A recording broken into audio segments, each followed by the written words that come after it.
Hi everyone, welcome to the show. Today we have Cem Altuntas, an Executive Director of UBS Investment Bank. Welcome, Cem. Hi, Doğan. Thank you for inviting me, and it's a great pleasure to have this conversation with you this afternoon. No, I'm actually really excited to have you here because Insurtech's investments overall, right, in insurance industry, especially in Insurtechs, what's going on recently with Specs. So we're going to talk about those. It's really exciting to have you here and get some level of insights from you. So thank you once again. Let's start with maybe hearing from you your professional journey. Yeah, look, I will put myself in the category of when I went to school and I started first my career, I never thought I will end up in the insurance sector, and I think that is the case for many insurance professionals out there. Having said that, I have been in the sector for over a decade. It has been a fascinating experience. I think, insurance as a business model is definitely one of the most complex models out there, and there is definitely no end to learning. And as you noted, I think Insurtech made the sector even more exciting. So I was born and raised in Turkey. I came to US to study. I studied engineering. And I worked as an engineering consultant for several years. Then I got my MBA, and that's how I ended up in the insurance sector. I started my investment banking career covering insurance companies, and I have been doing that for more than 10 years. Just to give a sense of what I do on a daily basis as an investment banker, we work with insurance companies across all sizes, from early stage growth equity companies to all the way to the larger public listed names. We help them with mergers and acquisitions advisory, either on the buy side or the sell side. We can help early stage growth equity companies raise capital. We can help companies go public either via IPO or a Spec. In essence, you can think of its entire full scope of banking services where we work with insurance companies. From your investment banker's perspective, can you describe like how you see the world, the categories maybe of Insurtech investments, distribution, MGAs, whatever categories you have, and maybe talk about those a little bit? Sure. Yeah, it's interesting. We started spending time covering the Insurtech about 5 years ago when the Insurtech investment wave started, and we kind of came up with a landscape, and when we look at the sector across 4 sub-verticals. One, digital distribution, digital brokers and agents across P&C, life, individual, commercial. The second vertical, data analytics. These are data analytics companies that serve the entire insurance ecosystem, including underwriting data analytics, property data companies, cyber modeling companies, cat modeling companies. The third vertical is software, policy admin software companies that serve insurance carriers, brokers and agents, claim processing companies. And then the fourth vertical is IoT, telematics applications in auto insurance, life wearables and life and health, and applications in commercial insurance as well. And surprisingly so, this is the kind of the perspective we had kind of day one, and it has worked well for us. We continue to monitor the sector across these four sub-verticals. Right. From investors' perspective, I think, you can think of it, I think there is similar, they categorize in a similar fashion with some changes, but I think, 2 main categories will be the distribution platforms, brokers, agents, MGAs, personal, commercial, life, full stack platforms. You can put that in that category as well. And then B2B platforms, which will be the data analytics software, to a certain extent, IoT platforms, that helps the incumbents, insurance companies, with kind of software and data analytics services. And I think the delineation is, we have seen more West Coast technology focused investors more interested in looking into, software, data analytics with subscription revenue business model. And then I think, some investors are obviously agnostic and look at the Insurtech across all these verticals and opportunities.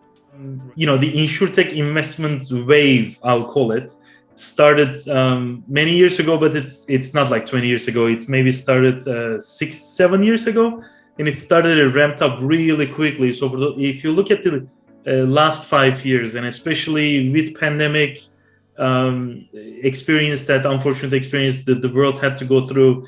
What kind of changes do you see in the Insurtech investments over this time, like ticket sizes, investment sizes? Are investors looking for more opportunities for like larger amounts or smaller, PNC versus life and health? Can you evaluate that trend? Yeah, sure, happy to. Yeah, no, you're right. I mean, I think this new Insurtech wave started about 5-6 years ago, and it continues to grow. And the number of investors looking to invest in Insurtech, the amount of capital to be deployed in Insurtech, continues to grow. And we don't see that trend changing. I think when Insurtech investment wave first started, there were some question marks whether is this a fashion that's going to fade or but that hasn't been the case. We have seen several successful outcomes in terms of Insurtechs being acquired, going public, Spec transactions, and I think the market participants now see Insurtech as a sector that's going to follow the footsteps of fintech and will continue to grow and become a large sector. And we, in terms of private placement, there are now more than 25 Insurtech companies that have raised more than 100 million in private capital. We have seen several Insurtechs went public via either an IPO or a Spec transaction, and we'll continue to see this trend. We'll continue to see investor participation in both private and public markets. And that is, just add on that, I think we see the participation interest from all pockets of capital: VC, growth equity, family office, private equity. Strategics have been making acquisitions in the space as well, and we'll definitely see that trend. One interesting observation I will make is middle market private equity firms, for example, with significant interest in insurance, they are also creating growth equity capital pools to participate in these Insurtech capital raises because they would like to participate in kind of the valuation upside as well. I guess that's the investor's perspective. I guess in terms of how the investments have trended over the last several years, I think when it first started, there was a lot of excitement around D2C platforms, with the thesis that if you create a digital interface tailored for the younger generation, there is a significant opportunity to capture market share, and we call them the disruptors. And I think early on they had challenges, and they realized the customer acquisition cost is high, and insurance is in a way sold product, a forced product rather than pull product. You need to do significant marketing, and we have seen a trend move towards B2B, helping insurance companies, incumbents, run their business more efficiently, and there is a large opportunity in that area. And then I will say, along with the pandemic last year, we have seen a resurgence of digital distribution again, D2C. We have seen the IPOs, Lemonade Route. We have seen the Spec transactions, these D2C full stack platforms. So I think, when we look at it, the sector right now, I think the opportunity set is wide, and the trends, investors are looking for all kinds of opportunities from D2C distribution platforms to B2B platforms. So you use the term specs a couple of times. Maybe you can describe what is a spec, what is the difference between specs and IPOs, right? And how it has been, or has it been changing the investors' behavior? Is it a disruption for the Insurtech investors, or is it an additional vehicle? How do you see those specs? Sure. Look, it's interesting. The SPACs have been around for several decades. So it is not a new invention. It's not a new vehicle. It has been around for a long time. Having said that, we have seen unprecedented growth of the SPAC market in 2021 that is going in this year as well. And as such, they start to play a larger role in transactions. To summarize SPACs is, in essence, it's another way for a private company to go public instead of an IPO. In the case of a SPAC, a management team backed by a financial sponsor goes raise capital via an IPO in the public markets, and they go acquire a private company and merge with that private company with the proceeds and turn that company into a public company. That's in a very nutshell the SPAC process. I think the key observations on SPAC versus IPO, I think SPACs have been considered a more flexible way of going public for companies. I think the timeline is shorter compared to an IPO process.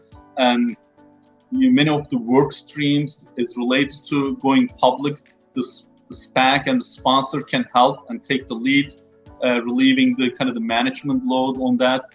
Another key differentiation is in a SPAC transaction, which is a merger, and in the merger proxy, you can include the projections, versus in an IPO, which is an S1 with the SEC, S1 filing with the SEC, you only present historical financials. So this becomes an important distinction for high growth companies, high growth Insurtech companies who like to demonstrate the growth opportunity and kind of get the credit on the valuation side. And one final comment I will make is the difference is in a SPAC, there is the involvement of the SPAC management team. And that SPAC management team generally are individuals who are veterans of the industry that they're looking at, and they come with significant experience, and that experience can strengthen the company's management team, can bring strategic benefits along with the financial sponsors backing. And that could be an interesting angle for these high growth companies, right? They can get the benefits and synergies and support of the SPAC management and accelerate growth.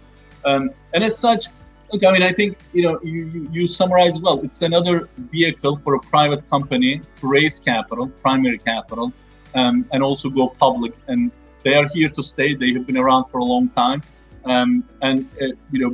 It's a positive for private companies, for Insurtechs, as SPACs represent another pool of capital for Insurtechs to potentially tap into. If you look at the investment, at least what I've seen, the investment numbers and the ticket sizes, despite the economic fallout of the pandemic, it just continued, right? Maybe at the beginning there was a little bit of slowing down because of the uncertainty, let's say, but it just kept going and going. So how do you see that impact of pandemic, I guess? I think pandemic definitely accelerated digitization, not just in insurance, across all sectors. And we have seen it across in our daily lives as well. How incredibly well the work from home worked. And as a result of that accelerated digitization, Insurtech companies have benefited. I think on the Insurtech side, we have seen accelerated growth with the B2C platforms. On the B2B Insurtech platforms, we have seen growing focus by the incumbents to make investments in technology and Insurtech companies to better prepare for the digital environment. And I think pandemic has played a key role in the resurgence of increased investments that we have seen in Insurtech over the last 12 to 18 months. Is this going to continue? What is next? So, and the reason I'm asking that is, you touched this point earlier, right? So there are distribution type of Insurtechs or technology, IoT, and you showed you mentioned those examples. Should we expect anything different, or do you see any continuous trend? What should we look out for next? I think look, the invest. Yeah, I think it will continue. I think I made that point earlier. Right. There is the number of investors who like to invest in Insurtech continues to grow. The amount of capital that is looking to be deployed in Insurtech continues to grow. And I think, markets kind of agree that there is large opportunity for these technology-driven new class insurance companies, Insurtech companies. As such, the investor support is very much there in terms of supporting either providing private capital or providing in public markets. And so we are going to continue to see significant private capital raises. We are going to continue to see the trend of Insurtech companies going public either via Spec or an IPO. And we are going to continue to see M&A transactions by the incumbents in the near term. I think one interesting observation I think you'll see this trend across all sub-verticals that we talk in Insurtech, D2C and B2B. I think one interesting trend I will highlight is the resurgence of the full stack platforms. When we look at the Insurtech landscape today, the platforms that went public first and achieved that multi-billion-dollar valuation have been the full stack platforms. We have seen many of the MGAs, kind of evolving into a full stack platform over time. Some started full stack day one, some started MGA and evolve into a full stack. And we are seeing this trend of even, other Insurtech companies looking for ways to kind of build a full stack platform down the road. So, I think, investors look at the full stack and see an opportunity for these full stack to turn themselves into large insurance carriers. And as such, it has, and the recent successes of these platforms, I think, kind of reinforce that thesis. And we'll see that trend.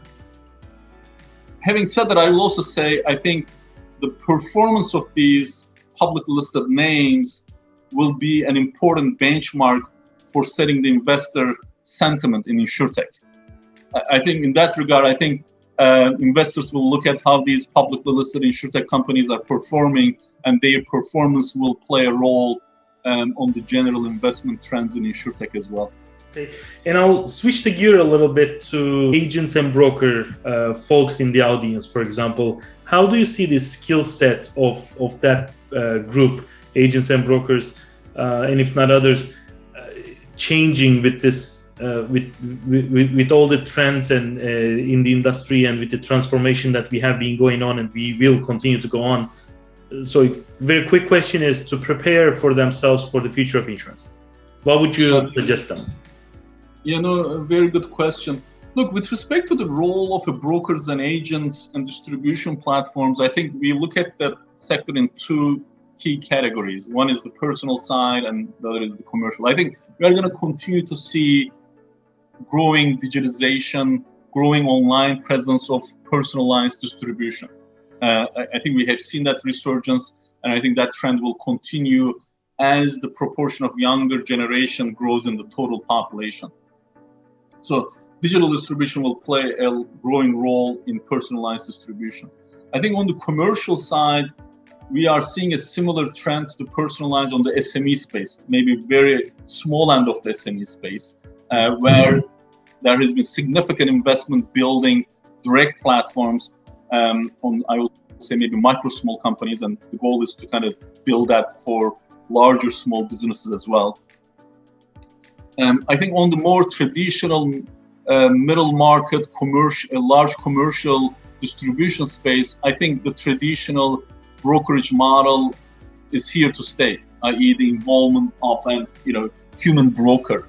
I think when a corporate gets to a size where an individual is in charge of risk management, that individual is going to seek the advice of a personal broker rather than trying to find their insurance needs online. So I think in that regard, I think if you're a commercial insurance broker today, I think the relevance of them is here to stay. I think what's going to happen is the data analytics and technology will help these brokers serve their customers more efficiently, more effectively, and maybe will allow them to serve more customers. But I think the criticalness of that individual broker will stay. Yeah, by the way, on that particular topic, I can't agree more with you. I think with all these technologies being launched and implemented, we are seeing, not only for brokers, by the way, it's for underwriters, claims adjusters, all that population, right? We see them doing less data entry kind of jobs, if you will, which they're not paid for to do, quite honestly, but it's just the state of the industry required them to do that, and lack of digital processes. But now that we are launching these technologies, you're spot on. I think a broker can actually spend more time with the customer, can give them more education, more guidance on what products, what limits, what deductibles, whatsoever they might need, and be more for them. Because at the end of the day, the insured, the end customer is not an insurance expert, right? They definitely need that kind of support buying insurance. Exactly. Okay. Any last thoughts that you would like to share before we close? Well, Don, thank you for this opportunity. I really enjoyed the conversation, and again, I think Insurtech has definitely made our jobs more interesting, more exciting. Maybe look forward to another conversation. Oh, thank you so much, Cem, for your time. Great insights. Really, I appreciate your vision and your thoughts here. Thanks everyone for listening. We had Cem Altuntas from UBS Investment Banking today. See you next time.